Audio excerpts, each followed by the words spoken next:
మనం చూసాం. అంటే ఈ 5 ఏళ్లలో జగన్మోహన్ రెడ్డి ఈ రంగం ఆ రంగం అని కాదు, అన్ని రంగాలను కూడా నిర్వీర్యం చేసిన పరిస్థితి. ముఖ్యంగా మనం ఈ సినీ రంగానికి సంబంధించి, సినీ పరిశ్రమకు సంబంధించి కూడా చూసుకుంటే ఏ విధమైనటువంటి ఇబ్బందులకు గురి చేశారో మనం చూసాం. అంటే బెనిఫిట్ షో వేసుకుంటామంటే దాంట్లో ఇబ్బందులు, లేదంటే సినిమా రిలీజ్ కావడానికి కూడా ఇబ్బందులు, అట్లాగే సూపర్ స్టార్, మెగాస్టార్ ఇట్లాంటి వాళ్ళను కూడా పూర్తిగా తన దగ్గరికి పిలిపించుకొని వాళ్ళని అవమానపరిచినటువంటి పరిస్థితులు కనిపించాయి. అంటే తెలుగు ఇండస్ట్రీ ఈ 5 ఏళ్లలో ఒక దేశాన్ని మెచ్చేటటువంటి, ప్రపంచం మెచ్చే దర్శకులు రాజమౌళి కావచ్చు, ఇట్లా ఈ విధంగా రామ్ చరణ్ హీరోలు, తర్వాత ఇటు ఎన్టీఆర్, ఇంతమంది ఈ విధమైనటువంటి ఒక మన తెలుగు జాతి ఖ్యాతిని ఖండాంతరాలు దాటిస్తూ ఉంటే, కానీ ఆంధ్రప్రదేశ్లో మాత్రం అందుకు భిన్నంగా వాళ్ళని అవమానిస్తూ వచ్చారు జగన్మోహన్ రెడ్డి.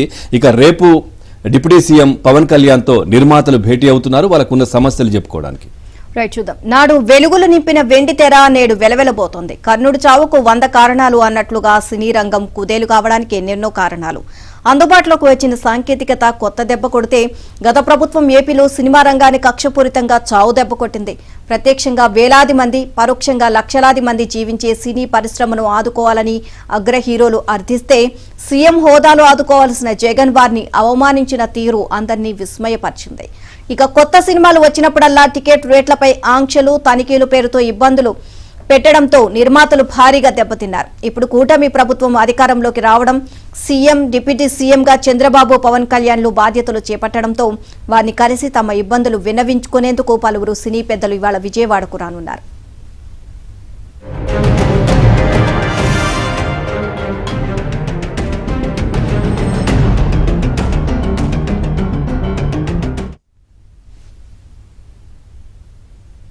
ఇక ఏపీ రాజకీయ చరిత్రలో ఎప్పుడూ సినిమా వాళ్లను లక్ష్యంగా చేసుకుని కక్ష కట్టి ఇబ్బందులు పెట్టిన చరిత్ర లేదు. కానీ వైసీపీ అధికారంలోకి వచ్చిన తర్వాత జగన్మోహన్ రెడ్డి వ్యవహరించిన తీరు, అవమానించిన విధానం మాత్రం 2 తెలుగు రాష్ట్రాల్లోనే కాదు, సినీ అభిమానులు ఎవ్వరూ మర్చిపోలేరు. గతంలో కొత్త సినిమాలు, భారీ సినిమాలకు ఉన్న క్రేజ్ దృష్ట్యా ఉదయం బెనిఫిట్ షోలకు అనుమతితో పాటు టికెట్ రేట్లు కూడా 20 నుంచి 50 రూపాయలు పెంచుకునే అవకాశం కల్పించేవారు. ప్రేక్షకులు కూడా తమకు నచ్చితే ఆ రేట్లకు టికెట్లు కొనేవారు, లేదా రేటు తగ్గాక తర్వాత సినిమా చూసేవారు. కానీ ఆంధ్రప్రదేశ్లో జగన్మోహన్ రెడ్డి అధికారంలోకి వచ్చిన తర్వాత సినీ పరిశ్రమలను మొత్తం నిర్వీర్యం చేసే పరిస్థితి కనిపించింది. సో ఇదే అంశానికి సంబంధించి మరింత సమాచారాన్ని మా కరెస్పాండెంట్ ప్రసాద్ అందిస్తారు. ప్రసాద్, పూర్తి డీటెయిల్స్ ఏంటి? డిప్యూటీ సీఎం పవన్ కళ్యాణ్తో సినీ నిర్మాతలు భేటీ అవ్వబోతున్నట్టుగా తెలుస్తోంది, పూర్తి సమాచారం ఏంటి? పవన్ రాష్ట్ర ఉప ముఖ్యమంత్రి పవన్ కళ్యాణ్ ఈ రోజు తెలుగు సినీ నిర్మాతలు కొంతమంది కలిసేందుకు కూడా అపాయింట్మెంట్ ఇస్తున్నారు. ఈ రోజు ఉదయం కేబినెట్ సమావేశం ఉండడంతో చంద్రబాబు అలాగే ఉప ముఖ్యమంత్రి పవన్ కళ్యాణ్ కూడా సచివాలయంలో బిజీగా ఉంటారు. మధ్యాహ్నం 2 గంటల తర్వాత కలిసేందుకు పవన్ కళ్యాణ్ సంబంధించినట్టుగా తెలుస్తా ఉంది. విజయవాడ తన క్యాంప్ కార్యాలయానికి 2 గంటలకు వెళ్ళ అందరూ ఉండాలని చెప్పి కూడా ఇప్పటికీ అధికారికంగా వారికి సమాచారం కూడా అందింది.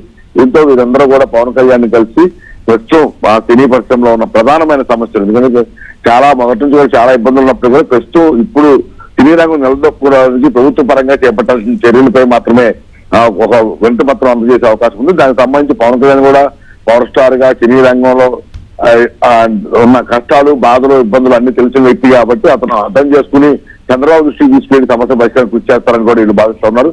ఎందుకంటే గత 5 ఏళ్ల వరకు చూసాము, చిరంజీవి వంటి అగ్ర నాయకుల నుంచి ఆ సామాన్య నిర్మాతల వరకు అందరినీ జగన్మోహన్ రెడ్డి పాలనలో ఇబ్బంది పెట్టడం, సినిమా రంగాన్ని పూర్తిగా తన కాలు దగ్గర తెచ్చుకునేందుకు ప్రయత్నించే విధంగా వ్యవహరించిన తీరుపై అందరూ చివరి ఆగ్రహం వ్యక్తం చేశారు. ఈ పరిణామాల నేపథ్యంలో ప్రభుత్వం మారిన తర్వాత అయినా తమ తలరాతలు మారుతాయని సినిమా మీద ఆధారపడి బతికి ఎంతో మంది నిర్మాతలు కావచ్చు, డిస్ట్రిబ్యూటర్లు కావచ్చు, ఎగ్జిబ్యూటర్లు కూడా ఆశాభావం వ్యక్తం చేస్తా ఉన్నారు. ప్రస్తుతం అన్ని విధాలు కూడా ఖర్చు కూడా పెరిగిపోయింది. షూటింగ్ కూడా భారీ ఖర్చుతో కూడుకున్న నేపథ్యంలో భవిష్యత్తులో సినీ రంగంపై ఉన్న కార్మికులు కావచ్చు, సినీ రంగానికి కూడా ఏ విధంగా చేస్తే మేలనే అంశాలపై కూడా ఈ రోజు పవన్ కళ్యాణ్ దృష్టికి వెళ్తారు. ఇందులో ప్రధానంగా ఆ సినీ పవన్ కళ్యాణ్ కలిసేందుకు వచ్చేవాళ్ళు అశ్వినితో పాటు చంద్రబాబు, నవీన్, నాగవంశీ, అదేవిధంగా దిల్ రాజుతో పాటు మరి కొంతమంది డిస్ట్రిబ్యూటర్లు కూడా పాల్గొంటారు. ప్రధానంగా ఈ రోజు పవన్ కళ్యాణ్ దాదాపు 2 గంటల పాటు భేటీ అయ్యే అవకాశం ఉందని కూడా చెప్తా ఉన్నారు. ఆ సమస్యలు ముందుగా అభినందనలు, ఎందుకంటే కొత్తగా 21 స్థానాలు గెలిచి రికార్డు సృష్టించిన పవన్ కళ్యాణ్ సినీ రంగం తరఫున ఇప్పటి వరకు కూడా అది నేరుగా వచ్చి ఎవరో అభినందనలు తెలిపిన పరిస్థితి లేదు. ఈ రోజు నిర్మాతల మంది తరఫున ముందుగా ఆయన శుభాకాంక్షలు తెలిపిన తర్వాత ఈ అంశాలపై చర్చించే అవకాశం ఉంది. ఇక నిర్మాత మండలి ఇప్పటికే ఆ తెలుగు ఫిలిం ఛాంబర్ ఎన్నిక కూడా దిల్రాజు ఆయన అధ్యక్షుడు కొనసాగుతారు. ఆయన పదవీ కాలం కూడా ముగుస్తుంటుంది. రేపు 26వ తేదీన విజయవాడలోనే ఈ నిర్మాత మండలి సమావేశం ఏర్పాటు చేసుకుని మనం కొత్తగా అధ్యక్షుడు ఎన్నుకునే అవకాశం ఉంది. వీటిపై కూడా ఆ పవన్ అభిప్రాయాలు ఆలోచనలు కూడా తీసుకునే అవకాశం ఉంది. ఎందుకంటే భవిష్యత్తులో ప్రజలు కూడా ప్రభుత్వ పరంగా చంద్రబాబు నుంచి పవన్ కళ్యాణ్ నుంచి పూర్తి సహకారం ఉంటేనే తెలుగు సినీ రంగానికి ఎంతో కొంత మేలు జరుగుతుందనే ఆశాభావం వ్యక్తం చేస్తున్నారు. అందువల్ల ముందుగా పవన్ కళ్యాణ్ కలిసిన తర్వాత చంద్రబాబు నాయుడు అపాయింట్మెంట్ కూడా తీసుకుని 2 రోజుల్లో కలిసే అవకాశం ఉందని కూడా చెప్తా ఉన్నారు.